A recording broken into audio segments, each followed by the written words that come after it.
A Table for Two by It's _ Kingston on AO3. Episode 8, Chapter 5.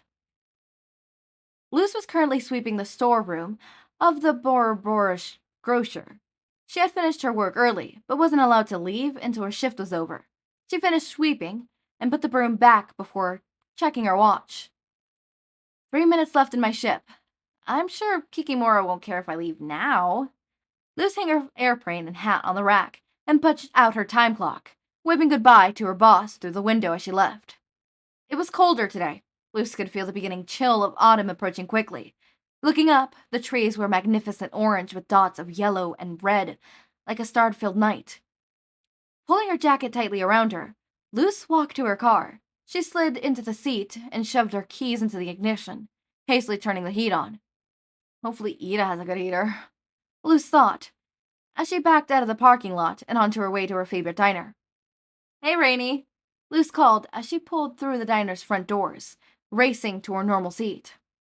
Good afternoon, Luz, Rainey said, not looking at Luz as they finished making a milkshake. Who wants a milkshake on a cold day like this? Luz said, pointing at the large display window behind her with extra effect.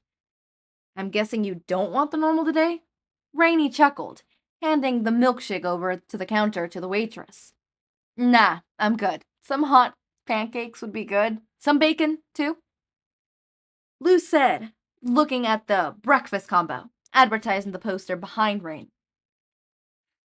Come right up, Ida hollered from the kitchen. Thanks, Ida, Luz called back, not getting an answer. So when is... Luz began, but was cut off by Rainey. Her break is in 15 minutes. She gets off at 6, just like normal, Rainey said, rolling their eyes at Luz. I wasn't going to ask about that.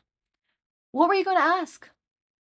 When do you think you've known someone long enough to ask them out? Luz said, tapping her fingers on the counter as she spoke. That wasn't what you were going to ask, but you spend a lot of time hanging out together, huh? I'd say whenever you feel it's a good time, Rainey responded, leaning back against the counter. You know, you give good advice, Rainey. Maybe you're in the wrong business, Luz said back, making Rainey laugh. I wouldn't trade this old diner for the world, Rainey said, patting on the counter. Amity came out of the kitchen a minute later, carrying Luz's food. Oh, hey, newbie. I didn't know you were a waitress now, Luz said sarcastically, as smiling as Amity walked over. I'm not. Ida asked me to bring it out for you, Amity replied, putting the plate onto the counter. Don't let her lie to you. She heard it was yours and asked if she could, Ida said, poking her head around the corner. Wow. If you wanted to be around me, just say so, Luz teased, watching as Amity rolled her eyes. And to think I was going to ask you if you wanted to hang out once I'm off work? So, you do want to be around me? Amity just playfully glared at Luz as she retreated to the kitchen. Rainey pulled aside a waiter, asking him to take anyone's orders.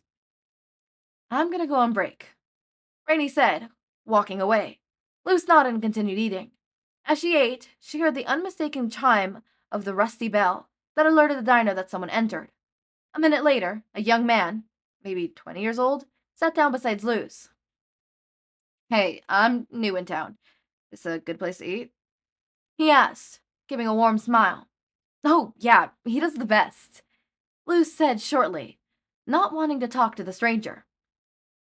I hate to bother you, but what's good in here? He asked again, putting his elbow on the counter and resting his hand on his hand. Milkshakes are good, breakfast combos too, Luz murmured, gesturing to the poster. Thanks, he said, shifting closer. Are you here with someone? Yeah, Luz said, leaning away from him. Your boyfriend? I'm sure a pretty girl like you has one, but I assure you... Back off, buddy, Amity said, leaning against the counter. She had come out to see Luz for a break, but instead she saw her being hit on by the guy. Oh, come on, waitress. She's not with anybody, and it doesn't look like you are either. He winked, getting a death glare from Amity. Shut up and leave, Amity said back sternly, Nah, the man said, raising his arm like he was about to drape it over Luz's shoulder. Amity grabbed his arm and squeezed tightly, causing the man to wince in pain. She's mine. The man groaned, rubbing his arm once Amity let go. He murmured a string of curses and left, angrily looking back at the pair.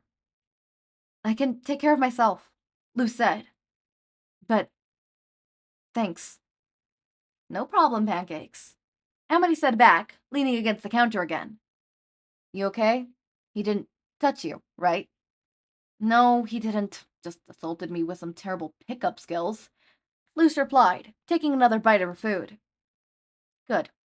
Amity murmured, falling silent for a moment. I didn't think you'd ever try to eat us cooking. Is it good? She asked, making light-hearted small talk. Yeah, try some. Luz said, holding out a bite to Amity. Amity skeptically looked at the fork before leaning in and eating it. Pretty good.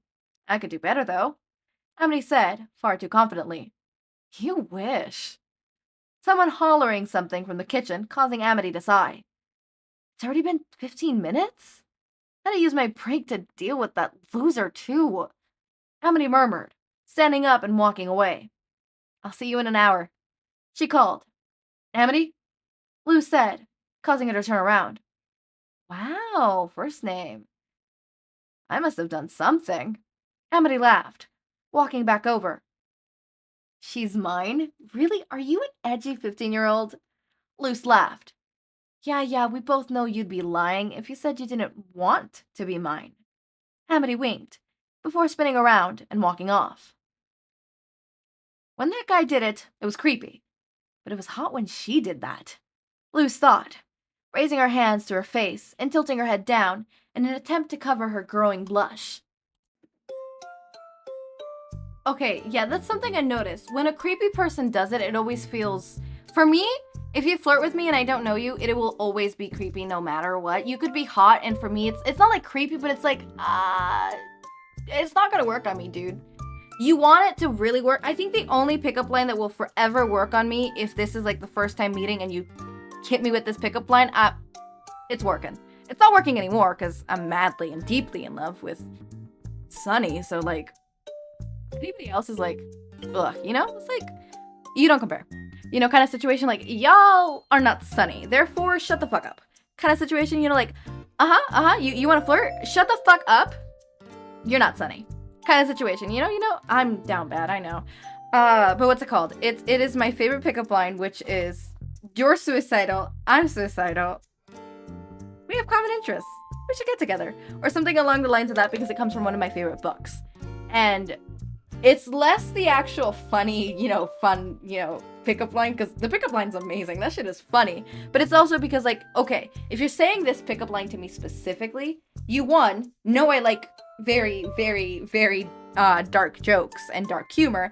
Two, you know I like that book. So, like, immediately, okay, kind of situation, but, like, not anymore, because, Sunny.